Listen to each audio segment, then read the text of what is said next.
नमस्कार छात्रों, मैं अमित सर आज आपको कक्षा 9 विषय भूगोल अध्याय 2 भारत का भौतिक स्वरूप पाठ पढ़ाने जा रहा हूँ। इसमें आप भारत के भौतिक स्वरूप के बारे में समझेंगे। उससे पहले एक जरूरी सूचना है, ये कक्षाएं आपको ज्ञानदीप इंटर कॉलेज मांडोगढ़ के माध्यम से प्रेषित की जा रही हैं, जो आपको सीधे व्हाट्सएप नंबर पर भेजी जा रही हैं। व्हाट्सएप पर जब इस वीडियो को आप ओपन करेंगे तो यूट्यूब में जाकर चलिएगा, जहां पर आपको वीडियो को लाइक करना है और चैनल को सब्सक्राइब करना है। ठीक है। कक्षा 9 के बहुत से छात्र वीडियो को सही रिस्पांस दे रहे हैं, वीडियो का नोट्स बना रहे हैं और उनके क्वेश्चनों के आंसर लिखकर भेज रहे हैं। उनमें से निशी ठाकुर पहले नंबर पर हैं, जिन्होंने पहले पार्ट का सबसे पहले नोट्स बनाकर वह क्वेश्चनों के आंसर प्रेषित किए थे। अगले टाइम से हम उन 3 छात्रों के नाम लेंगे जो सबसे पहले हमारे व्हाट्सएप नंबर पर इस वीडियो का नोट्स बनाकर और क्वेश्चनों के आंसर देकर प्रेषित करेंगे। आइए पढ़ते हैं। भारत विभिन्न आकृतियों वाला देश है। भारत विभिन्न आकृतियों वाला देश है। भारत देश में विभिन्न प्रकार की भू आकृतियां पाई जाती हैं। भारत में पर्वत, मैदान, मरुस्थल, पठार और द्वीप समूह, ये 5 चीजें पाई जाती हैं। प्रत्येक प्रकार की भू आकृतियों की विशेषताएं एवं संरचना और निर्माण भी पृथक पृथक प्रकार से हुआ है। इनमें से भारत में लगभग 30% भाग पठार है। भारत में लगभग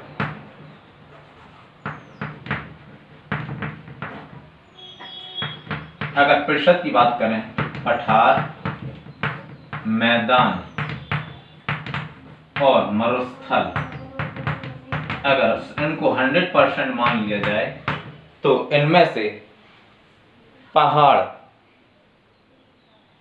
मरुस्थल यहाँ पर नहीं है, मैं इसको इरेज कर रहा हूँ। यहाँ पर पहाड़ लिखना है ना, पहाड़।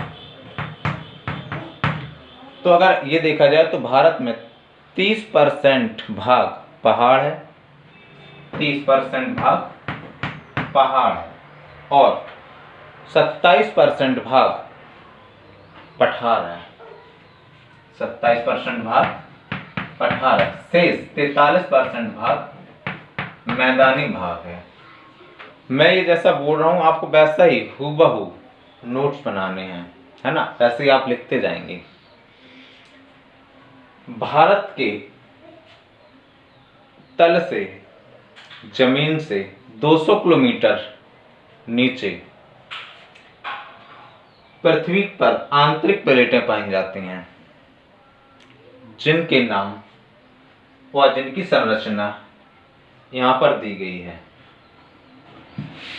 इन 7 प्लेटों के आपको नाम याद कर लेने हैं और अपनी कॉपी पर लिख लेने हैं, जिनमें से सबसे पहले प्रशांत महासागरीय प्लेट, दूसरी उत्तर उत्तरी अमेरिकी प्लेट, तीसरी प्लेट दक्षिणी अमेरिकी प्लेट, दक्षिणी अमेरिकी, आपस में नंबर डाल के लिखते जाएंगे। चौथी अफ्रीकी प्लेट, अफ्रीकी प्लेट, 5वीं यूरेशियाई प्लेट, 6वीं ऑस्ट्रेलियाई प्लेट, ऑस्ट्रेलियाई प्लेट या इसको इंडो ऑस्ट्रेलियाई प्लेट भी बोला जाता है। 7वीं अंटार्कटिक प्लेट, अंटार्कटिक प्लेट। आप इन सभी को नंबर से क्रम बाय अपनी कॉपी पर लिख लेंगे। ये 7 प्लेटें 1 2 3 4 5 6 7, ये 7 प्लेटें गतिमान अवस्था में हैं। इन्हीं की गतियों के कारण पृथ्वी पर ज्वालामुखी विस्फोट, भ्रंशीकरण, वलन, भूकंप आदि ऐसी घटनाएं होती रहती हैं, है ना। इनकी गति को 3 भागों में बांटा गया है। ये 3 प्रकार से गति करती हैं। नंबर 1 अभिसारी गति। नंबर 1 अभिसारी गति। नंबर 2 अपसारी गति। अपसारी गति। नंबर 3 रूपांतरित गति। रूपांतरित गति। इन तीनों गतियों को आप कॉपी में नोट्स कर लेंगे। ये प्लेटें 3 प्रकार से गति करती हैं, ठीक है। अपसारी गति और अपसारी गति और रूपांतरित गति। अपसारित गति क्या होती है? जैसे ये प्लेटें हैं, मान के चलिए ये 2 प्लेटें हैं। अगर ये प्लेटें इधर से आएगी और एक इधर से आएगी, जैसे ये 2 प्लेटें हैं, इसकी गति इस साइड है और इसकी गति इस साइड है, तो ऐसी गति को अपसारी गति कहेंगे। कैसे कहेंगे? ये गतिमान है, आगे जाकर ये टकरा जाएंगी दोनों, है ना। जब प्लेटें एक दूसरे के नजदीक आती हैं तो उसको क्या बोला जाता है? अपसारी गति। समझ रहे हैं? इसी प्रकार अपसारी गति क्या होती है? जब प्लेटें एक दूसरे से दूर जा रही होती हैं, जैसे इस प्लेट की गति इस साइड है और इस प्लेट की गति इस तरफ है। जब प्लेटें एक दूसरे से दूर जा रही होती हैं तो इस प्रकार की गति को अपसारी गति कहते हैं। रूपांतरित गति किसे कहते हैं? जैसे 2 प्लेटें हैं और इनमें एक की गति इस प्रकार है और एक की गति इस साइड है ना, और इनके दोनों के बीच में घर्षण हो रहा है। क्या हो रहा है? इन दोनों प्लेटों के बीच में घर्षण हो रहा है। ऐसी गति रूपांतरित गति कहलाती है, ठीक है। अब मैं इसको इरेज कर रहा हूं और आपको इन 2 प्लेटों के बारे में ध्यान से देखना। ये यूरेशियाई प्लेट है और ये अफ्रीकी प्लेट है। भारत जो यहाँ पर दिखाई दे रहा है, भारत इसी अफ्रीकी प्लेट का हिस्सा है। ये भाग पहले यहाँ हुआ करता था, अभी नहीं, करोड़ों वर्ष पहले। जब ये यहाँ से टूटकर अलग हुआ तो ये इस दिशा में गति करने लगा और यहाँ पर जाकर यूरेशियाई प्लेट से टकराया। अब मैं इसको इरेज कर रहा हूँ नेक्स्ट स्लाइड के लिए। हेडिंग डालिए मुख्य भौगोलिक वितरण। मुख्य भौगोलिक वितरण, इसमें लिखिए भौतिक स्वरूप के आधार पर भारत की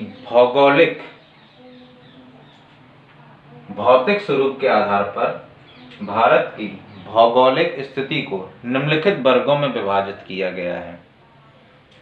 भौगोलिक स्थिति के अनुसार भारत की भौगोलिक, देखिए इसमें भौतिक स्वरूप के आधार पर भारत की भौगोलिक स्थिति को निम्नलिखित वर्गों में विभाजित किया गया है। नंबर 1 हिमालय पर्वत। हिमालय पर्वत श्रृंखला। हिमालय पर्वत श्रृंखला। नंबर 2 उत्तरी मैदान। उत्तरी मैदान। नंबर 3 प्रायद्वीपीय पठार। प्रायद्वीपीय पठार। नंबर 4 भारतीय मरुस्थल। भारतीय मरुस्थल। नंबर 5 तटीय मैदान।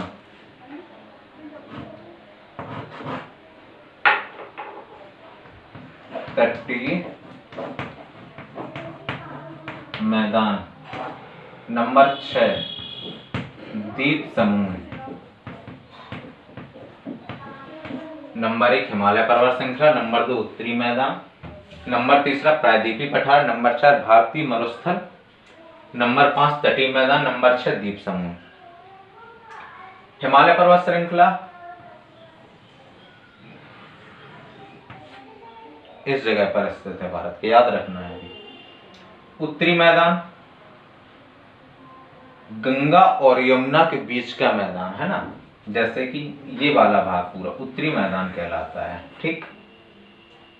प्रायद्वीपीय पठार नीचे का भाग ये प्रायद्वीपीय पठार का हिस्सा है, ये वाला भाग जिसके तीनों ओर समुद्र से घिरा हुआ भाग प्रायद्वीपीय भाग कहलाता है। भारतीय मरुस्थल राजस्थान में है ना। तटीय मैदान, ये भाग तटीय मैदान कहलाते हैं। ठीक। द्वीप समूह अंडमान निकोबार और लक्षद्वीप, है ना। यहाँ पर लक्षद्वीप स्थित है और यहाँ पर अंडमान निकोबार द्वीप समूह। ये भारत का भौगोलिक विभाजन किया गया है। अब आइए नंबर 1 हेडिंग डाली हिमालय पर्वत श्रृंखला। मैं इसको इरेज कर रहा हूँ। नंबर 1 हेडिंग डाली हिमालय पर्वत श्रृंखला। हिमालय पर्वत श्रृंखला का विस्तार भारत समेत 7 देशों में है। हिमालय पर्वत श्रृंखला का विस्तार भारत समेत 7 देशों में है। नंबर 1 आप लिखते जाइए कॉपी में। नंबर 1 पाकिस्तान। नंबर 2 कौन सा देश है यहाँ पर? अफगानिस्तान। नंबर 3 भारत। नंबर 4 चीन। Number 5 Nepal. Number 6 Bhutan. Number 7 Myanmar. Himalaya पर्वत का विस्तार भारत समेत 7 राज्यों में है। हिमालय पर्वत की लंबाई यहाँ से यहाँ तक 2500 किलोमीटर है तथा हिमालय पर्वत श्रेणी का क्षेत्रफल 5 लाख वर्ग किलोमीटर है। 5 लाख वर्ग किलोमीटर है।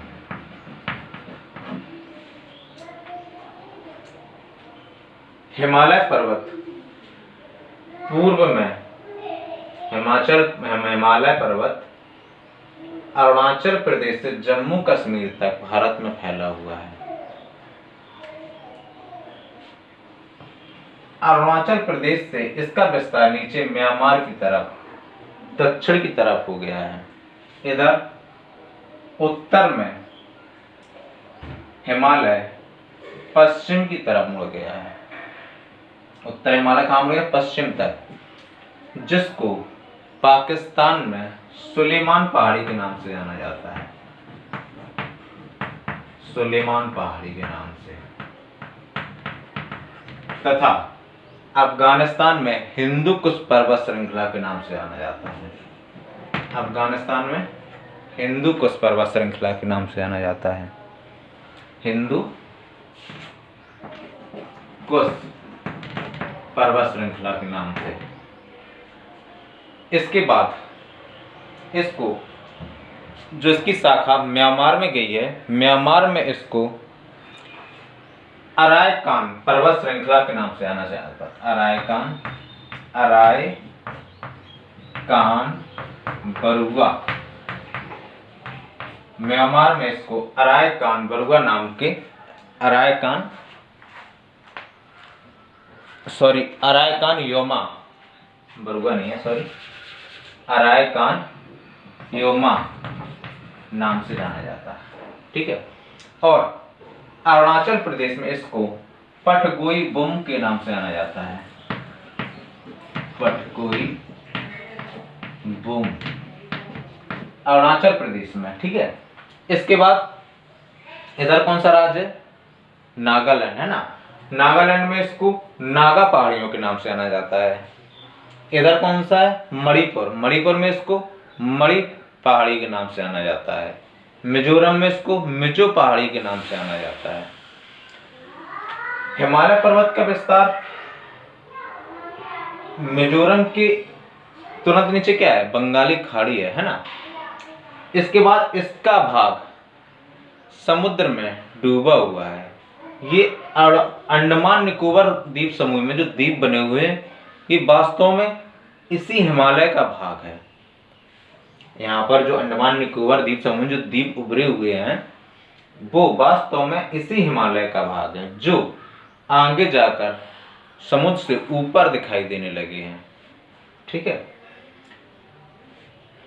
हिमालय पर्वत का निर्माण कैसे हुआ, इसके बारे में आपको बताऊंगा। अभी मैं इसको इरेज कर रहा हूं अगले स्लाइड के लिए। जर्मनी के वैज्ञानिक कोवर महोदय ने अपने एक सिद्धांत दिया जिसको भूसन्नति सिद्धांत कहते हैं। भूसन्नति सिद्धांत। इन्होंने अपने सिद्धांत में बताया कि जहां पर आज हिमालय है वहां पहले टैथिस सागर हुआ करता था। जर्मनी के वैज्ञानिक कोवर ने बताया अपने भूसन्नति सिद्धांत में कि जहां पर आज हिमालय है वहां पर पहले टैथिस सागर हुआ करता था। आइए बताते हैं। जैसे ये भाग आप देख रहे हैं, यहां से ये वाला भाग प्रायद्वीपीय भाग, और इधर कौन सी प्लेट है? यूरेशियाई प्लेट है ना। आपने देखा भी है, अभी मैंने बताया था। यहाँ पर कौन सी प्लेट है? यूरेशियाई प्लेट। यूरेशियाई प्लेट। और उन्होंने बताया कि जहां पर आज यहाँ पर हिमालय है वहां पर क्या हुआ करता था? टैथिस सागर हुआ करता था। टैथिस सागर। और यहाँ पर क्या है? अरब सागर है ना। अरब सागर। और यहाँ पर क्या है? बंगाल की खाड़ी। बंगाल की खाड़ी। तो ये एक तरह का एक द्वीप जैसा हिस्सा था, है ना। जो प्रायद्वीपीय भाग है एक द्वीप जैसा हिस्सा था, क्योंकि इसके चारों तरफ पानी था। टैथिस सागर था, यहाँ अरब सागर था, और यहाँ बंगाल की खाड़ी थी। ठीक है। ये जो भाग था, ये भाग गोंडवाना लैंड कहलाता था। क्या कहलाता था? गोंडवाना लैंड।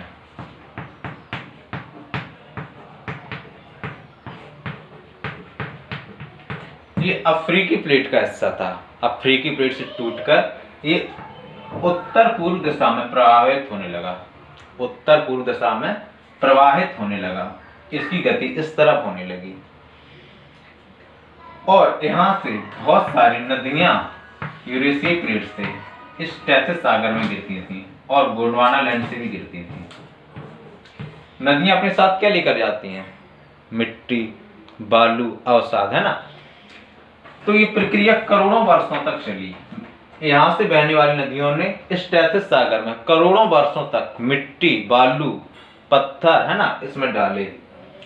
इससे क्या हुआ? जो ये मान के चलो ये टैथिस सागर है, इसमें मिट्टी का जमाव होने लगा। इसमें क्या होने लगा? मिट्टी का जमाव होने लगा। लंबे समय तक जब इसमें मिट्टी, बालू डाली गई तो ये क्या हुआ? ये भरने लगा यहाँ पर। और ये गोंडवाना लैंड प्लेट कहां की तरफ प्रवाहित थी? इस दिशा में, है ना। और यूरेशियाई प्लेट इस दिशा में प्रवाहित थी। जब क्या हुआ? जैसे कि ये टैथिस सागर है, जब इसमें यहाँ पर ये अवसाद भर गया और इधर से दबाव लगा। किसका? गोंडवाना लैंड का। इधर से लगा किसका? यूरेशियाई प्लेट का। तो ये इसमें दबाव उत्पन्न हुआ, है ना। जब दबाव उत्पन्न हुआ तो ये जो अवसाद भरा हुआ था ये उठ गया, है ना, ऊपर की तरफ। जब इसमें दबाव उत्पन्न हुआ तो ये अवसाद कैसा होगा? ऊपर की तरफ उठ गया। तो कोवर जी बताते हैं कि यही जो उठाव हुआ ये हिमालय पर्वत बना, और ये वाला जो उठाव हुआ ये क्यून कुलन पर्वत श्रेणी बनी जो, और ये वाला जो भाग है ये तिब्बत बना। ठीक है। अब मैं इसको इरेज कर रहा हूं अगले स्लाइड के लिए। हिमालय पर्वत श्रृंखला में आगे लिखिए। हिमालय पर्वत श्रृंखला को 4 पर्वत श्रेणियों में विभाजित किया गया है। हिमालय पर्वत श्रृंखला को 4 पर्वत श्रेणियों में विभाजित किया गया है। Number 1 trans Himalaya. Number 1 trans Himalaya. Number 2 बृहद हिमालय। बृहद हिमालय। नंबर 3 लघु हिमालय। लघु हिमालय। नंबर 4 शिवालिक हिमालय। शिवालिक हिमालय।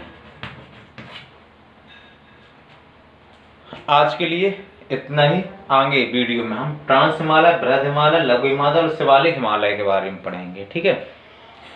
और थोड़ी बहुत आप जानकारी रखिए कि माउंट एवरेस्ट हिमालय पर स्थित विश्व की सबसे ऊंची चोटी है ना। माउंट एवरेस्ट हिमालय की सबसे ऊंची चोटी है, जो पूरे विश्व की सबसे ऊंची चोटी है, जिसकी ऊंचाई 8,848 मीटर है, ठीक है। और यह चोटी नेपाल में स्थित है। कहां पर है? नेपाल में स्थित है, ठीक है। इसके बाद भारत की सबसे ऊंची चोटी K2 है। K2 है ना, जिसको गॉडविन ऑस्टिन नाम से जाना जाता है। गॉडविन ऑस्टिन, इसको आप याद रखेंगे, अभी आगे इसके बारे में बताएंगे, है ना। इसके बाद अगर ये पूछा जाए